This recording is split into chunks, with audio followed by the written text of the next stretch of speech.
Hello friends, तो आप सभी का एक बार फिर से इस नई क्लास में स्वागत करते हैं। तो फ्रेंड्स, पिछले क्लास में हम बताए थे दूसरा सवाल, तो आज सॉल्व करने वाले हैं तीसरा सवाल। ठीक है, और ये जो है पांचवा लेक्चर है। इससे पहले 4 लेक्चर हो चुका है, यानी 4 वीडियो कंप्लीट हो चुका है जो कि वास्तविक संख्या के ऊपर है। ठीक है, तो ये आज का पांचवा लेक्चर है। आइए सवाल को समझते हैं। तो देखिए, सवाल कह रहा है यहाँ पर कि किसी परेड में 616 सदस्यों वाली एक सेना की टुकड़ी को 32 सदस्यों वाले एक आर्मी बैंड के पीछे मार्च करना है। यानी 616 सैनिक हैं, इनको 32 सदस्यों वाले बैंड के पीछे मार्च करना है। क्लियर है बात? आगे देखिए क्या कह रहा है कि दोनों समूहों को समान संख्या वाले स्तंभों में मार्च करना है। तो यहां कह दिया सवाल में कि दोनों समूहों को जो है समान स्तंभों वाले क्या करना है, समान संख्या वाले स्तंभों में मार्च करना है। यानी वो जो स्तंभ होगा, वो जो पंक्ति होगा, उसमें समान संख्या होनी चाहिए, यानी समान संख्या वाले स्तंभों में मार्च करे। ठीक है, वही सवाल कह रहा है यहाँ पर करना है। तो उन स्तंभों की अधिकतम संख्या क्या है जिसमें वे मार्च कर सकते हैं। तो यहाँ पूछ रहा है स्तंभों की संख्या, कि अधिकतम संख्या क्या हो सकती है जिसमें वे दोनों समूह बराबर स्तंभ में मार्च कर सके। ठीक है, ये सवाल है। तो अधिकतम संख्या निकालना है स्तंभों की। क्लियर है बात? तो ऐसा जब भी सवाल रहेगा कि दो समूह को समान संख्या वाले स्तंभों में मार्च करना है या दो समूह को समान संख्या वाले स्तंभ में बांटना हो, ऐसा जब भी सवाल रहेगा तो कुछ सोचना नहीं है, आपको सीधा उसका HCF निकालना है। सीधा आप मोसो निकालिए और वही आंसर हो जाएगा। ठीक है, जैसे यहां पर देखिए 616 सदस्य, ये क्या है, सेना की, इसको A मान लेंगे। तो माना A बराबर 616 तथा B बराबर 32, ये मान लिए A B। ऐसा क्यों किए? क्योंकि यहाँ पर यूक्लिड विभाजन एल्गोरिथ्म लगाना होगा। क्योंकि HCF निकालने के लिए हम लोग अभी पढ़े हैं यूक्लिड विभाजन एल्गोरिथ्म। क्योंकि यूक्लिड विभाजन एल्गोरिथ्म क्या है? तो यह एक प्रक्रिया है जो दो धनात्मक पूर्णांकों के मोसो ज्ञात करने की एक प्रक्रिया प्रदान करती है। क्लियर है बात?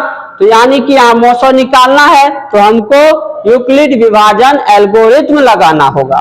क्लियर है? तो चलिए अब लगाते हैं। तो यूक्लिड विभाजन यहाँ पर लिखेंगे, यूक्लिड विभाजन शॉर्ट में लिख दिए। ठीक है, यूक्लिड विभाजन एल्गोरिथ्म से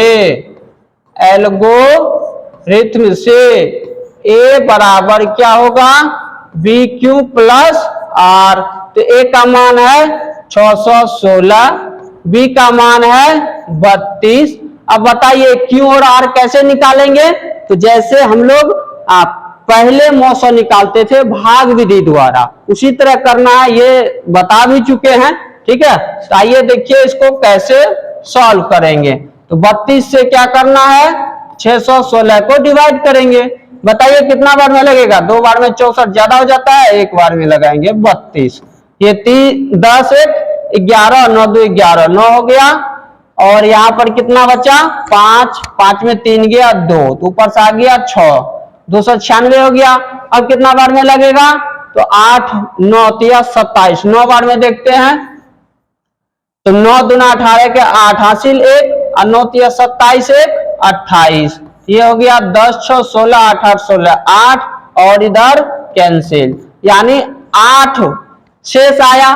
तो जब 32 से लगाए 19 बार में, तो ये Q का मान हो गया 19, बताया है ना, ये हो गया 19। शेषफल आ गया कितना, 8, ये हुआ। तो अब क्या करेंगे, ये तो पहला स्टेप कंप्लीट हो गया। अब दूसरे स्टेप में क्या करेंगे, ये जो भाजक है B, ये A का काम करेगा, यानी इसको इधर लिखेंगे। और शेषफल जो होता है ये B का काम करता है, यानी इसको यहां पर लिखेंगे।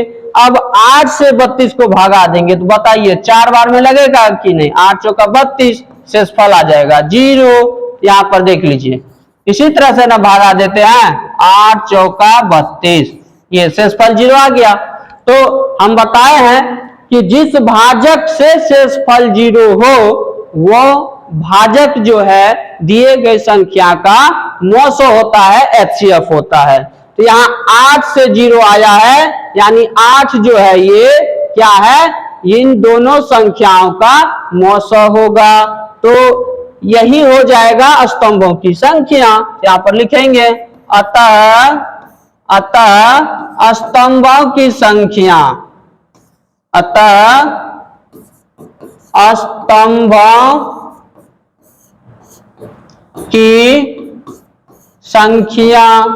तो स्तंभों की संख्या क्या होगा, जो मौसो होगा, यानी मौसो को ही कहेंगे स्तंभों की संख्या। मौसो कितना 8 आया तो ये 8 हो गया, यही हो जाएगा इसका आंसर, यानी 8 स्तंभ बनेंगे। समझ गए बात को।